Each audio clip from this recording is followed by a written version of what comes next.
Laco aus Pforzheim ist für hochwertige Armbanduhren zum fairen Preis bekannt. Das gilt auch für die nun mit geschwärztem Gehäuse erhältlichen Skorpion-Modelle. Hi, ich bin Tobias aus der Redaktion von Armbanduhren und in diesem Video stellen wir mit Unterstützung der Marke selbst die verschiedenen Farb- und Größenvarianten der Laco Skorpion im Detail vor. Die 3 Varianten am Kautschukband waren in meinem Fall gesondert verpackt.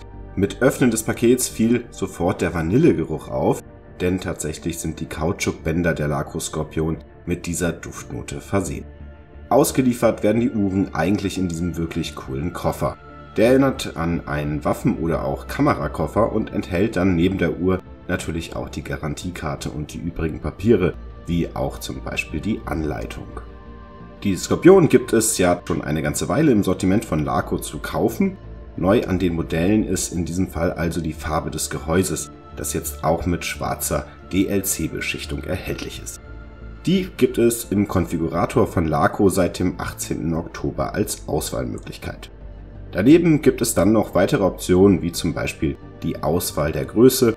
Die Uhren gibt es nämlich in 39 oder 42 mm. Hier seht ihr die beiden Größen im direkten Vergleich miteinander.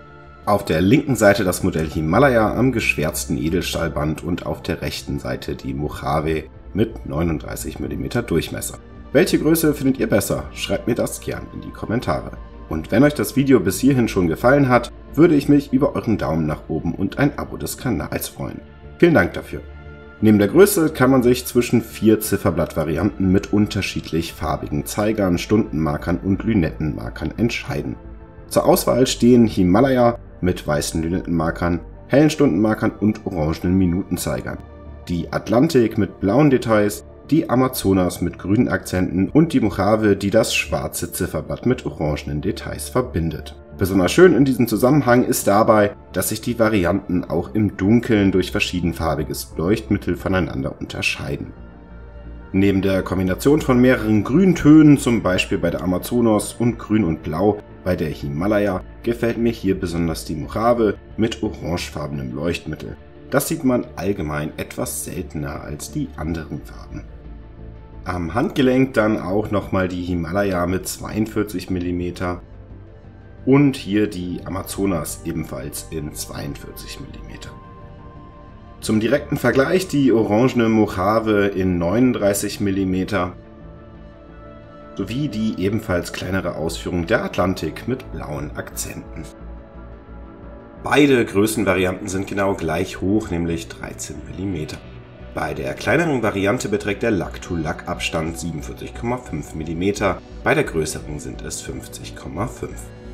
Ich kann mich gar nicht so richtig entscheiden, welche Größe mir an meinem Handgelenk mit 17,5 cm Umfang besser gefällt. Tatsächlich finde ich beides ganz gut, würde hier aber wahrscheinlich dann doch eher zur größeren tendieren.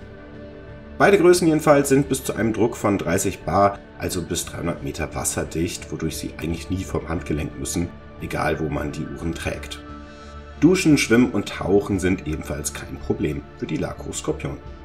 Entsprechend ist natürlich auch die signierte Krone verschraubbar.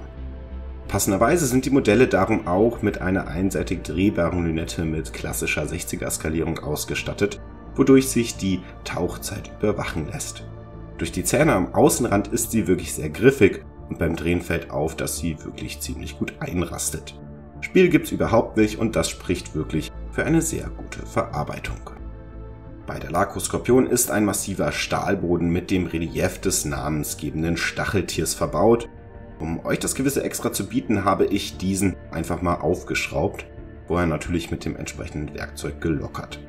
Ja, und so sieht das dann unter dem Boden aus. Verbaut ist das bewährte Schweizer Automatikwerk Silter SW 200-1.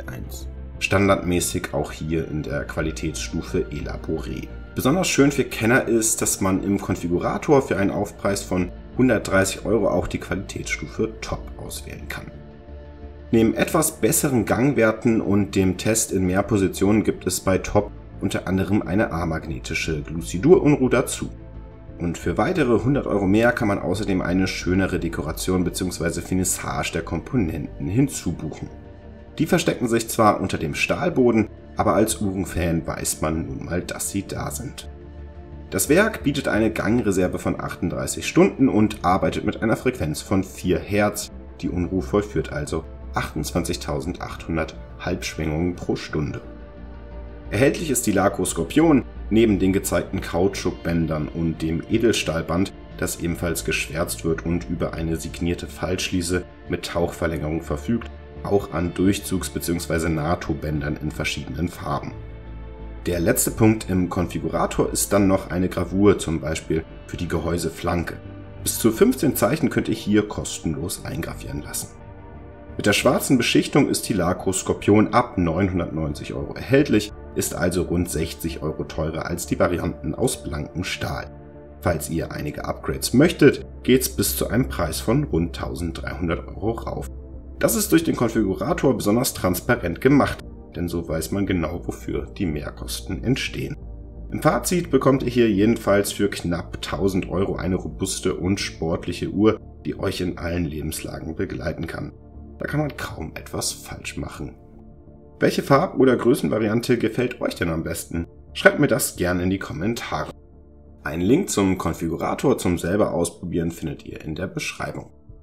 Vielen Dank fürs Zuschauen und hier geht's direkt zum nächsten Video.